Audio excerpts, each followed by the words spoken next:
اپنے کاموں کے لیے کسی کے آگے جواب دہ نہیں، وہ سب اس کے آگے جواب دہ ہیں۔ مطلب اللہ رب العزت نے اپنے بارے میں یہ بات کہی کہ مجھ سے کوئی پوچھنے والا نہیں ہے، بلکہ باقی سب کا حساب ہوگا، میں سب سے پوچھوں گا۔ اللہ کے اوپر کوئی نہیں ہے، اللہ سے کوئی پوچھنے والا نہیں ہے، بلکہ سب کے سب اسی کو جواب دیں۔ سب سے باقی تمام دنیا کا کوئی انسان ہو، کوئی نبی ہو، کتنے مقرب ہو، چاہے فرشتے ہوں، جن ہوں، انسان ہوں، سب سے پوچھ گچھ ہو سکتی ہے، سوائے اللہ کے۔ اللہ سے کوئی پوچھ نہیں سکتا۔ کیا ان لوگوں نے اللہ کے سوا اور معبود بنا رکھے ہیں؟ ان سے کہہ دو لاؤ اپنی دلیل پیش کرو۔ مطلب چیلنج کیا کہ اگر پچھلی کسی کتاب میں تمہارے پاس کوئی دلیل ہے کہ اللہ نے حکم دیا ہو کہ بھائی شرک کر لینا اور معبود بنا لینا، تو اس دلیل کو پیش کرو۔ یہ ہے میرے ساتھ والوں کی کتاب اور مجھ سے اگلوں کی دلیل۔ یہ حضور اکرم صلی اللہ علیہ وسلم سے کہلوایا کہ بھائی میرے پاس جو قرآن آیا وہ یہ ہے، اور پچھلی کتابیں اٹھا لو، ان تمام میں چھانٹ کے دیکھ لو، اگر کسی قسم کی کوئی دلیل ہو، اگلے پچھلے تمام انبیاء کی کوئی جتنی بھی کتابیں ہیں، جتنے بھی صحیفے ہیں، ان میں کوئی دلیل تم پیش کر دو، شرک کی تو میں مان لوں۔ بات یہ ہے کہ ان میں سے اکثر لوگ حق کو نہیں جانتے، اسی وجہ سے منہ موڑے ہوئے ہیں۔ مطلب کیونکہ انہیں حق ان پہ واضح نہیں ہوا اور اس کتاب کو ماننے کو تیار نہیں ہے، اس لیے منہ موڑ رہے ہیں۔ وما أرسلنا من قبلك من رسول إلا نوحي إليه أنه لا إله إلا أنا فاعبدون وقالوا اتخذ الرحمن ولدا سبحانه بل عباد مكرمون لا يسبقونه بالقول وهم بأمره يعملون يعلم ما بين أيديهم وما خلفهم ولا يشفعون إلا لمن ارتضى وهم من خشيته مشفقون ومن يقل منهم إني إله من دونه فذلك نجزيه جهنم كذلك نجزي الظالمين۔ آگے فرمایا اللہ رب العزت نے تجھ سے پہلے بھی جو رسول ہم نے بھیجا اس کی طرف یہی وحی نازل فرمائی۔ مطلب ایک ہی طریقہ رہا کہ فرشتے کے ذریعے اللہ رب العزت نے نبیوں کو وحی بھیجی اور شریعت بھیجی، جس سے کہ لوگ راہ راست آ سکیں کہ میرے سوا کوئی معبود برحق نہیں۔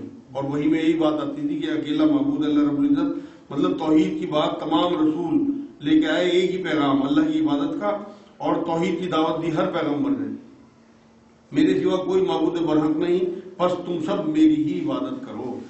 مشرک لوگ کہتے ہیں کہ رحمان اولاد والا ہے، غلط ہے، اس کی ذات پاک ہے، بلکہ وہ سب اس کے باعزت بندے ہیں۔ مطلب جن فرشتوں کو یا اولیاء اللہ کو یا بتوں کو یہ اللہ کی اولاد بتاتے ہیں، اللہ نے یہاں تردید کی کہ اللہ پاک ہے ان تمام تر چیزوں سے، اس کے باعزت بندے ہیں۔ یہ کہلوا دیا اپنے رسول کے منہ سے کہ یہ جو فرشتے ہوں چاہے اولیاء اللہ ہوں، جتنے بھی پچھلے لوگ گزرے، یہ سب اللہ کے مقرب تو تھے، لیکن تھے بندے ہی، مطلب تھے اس کی تخلیق ہی، اللہ کے شریک کوئی نہیں تھے ان میں سے۔ کسی بات میں اللہ پر پیش دستی نہیں کرتے، بلکہ اس کے فرمان پر کار بند ہیں۔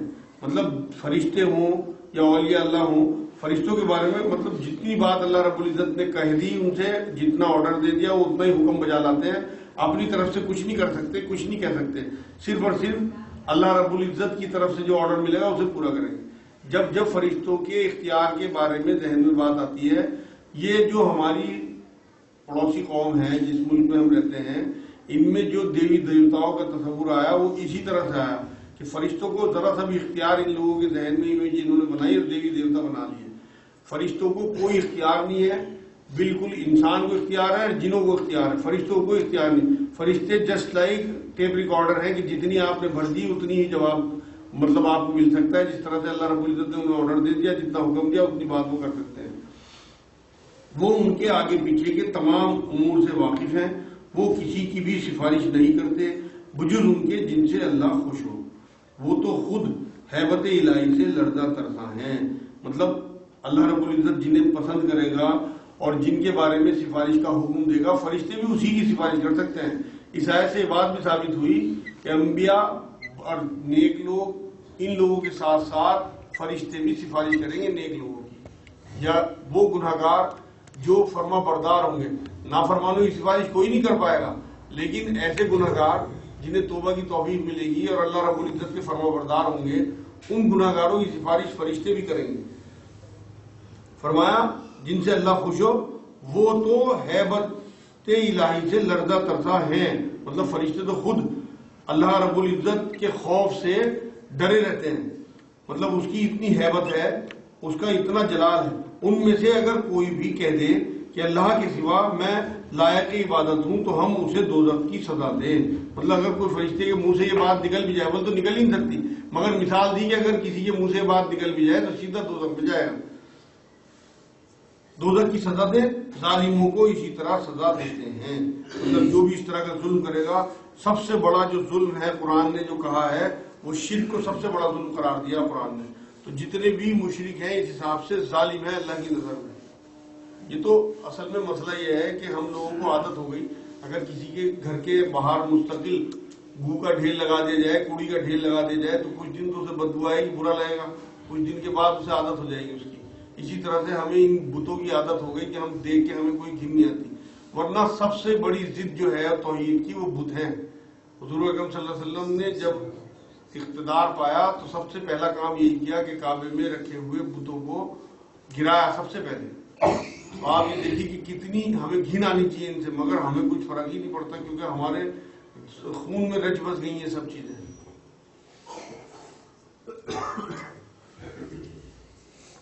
بھائی ایک کلام پاک حیدرآباد سے آیا ہے. جیسے موبائل میں ہم ٹائپ کرتے ہیں انگلش میں، ہندی یا اردو کی ساری لینگویج، اس لپی میں لکھا ہوا کلام پاک ہے، اس کا ترجمہ مطلب متن بھی ہے ترجمہ بھی ہے. تو وہ ایک صاحب نے بھیجا ہے ایک کارٹون ہمیں، اس کا جو ہدیہ ہے وہ 240 روپے بنتا ہے، ویسے تو وہ 700-800 روپے بتا رہے تھے. تو جن لوگوں کو لینا ہوگا تو وہ عبداللہ بھائی کے پاس ہے، تو وہ انہی کو جائیں گے پیسے. وہ ہمارے مرکز سے کوئی مطلب واسطہ نہیں ہے اس کا. چند احادیث سن لیں، اس کے بعد انشاءاللہ سوال جواب. درود شریف پڑھ لیں سب لوگ.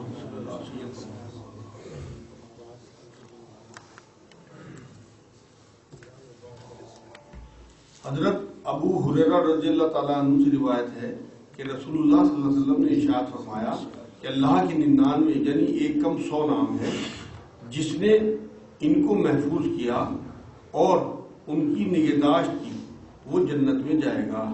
صحیح بخاری صحیح مسلم کی حدیث پاک. حضرت ابو موسیٰ اشعری رضی اللہ تعالیٰ عنہ سے روایت ہے کہ رسول اللہ صلی اللہ علیہ وسلم نے ہمارے درمیان کھڑے ہو کر 4 باتیں بیان فرمائیں کہ خدائے قدوس سوتا نہیں اور نہ یہ اس کے شایان شان ہے، میزان عدل کو جھکاتا ہے اور اونچا کرتا ہے، رات کے کام دن میں اور دن کے کام رات میں اس کی طرف اٹھائے جاتے ہیں، اس کا حجاب نورانی ہے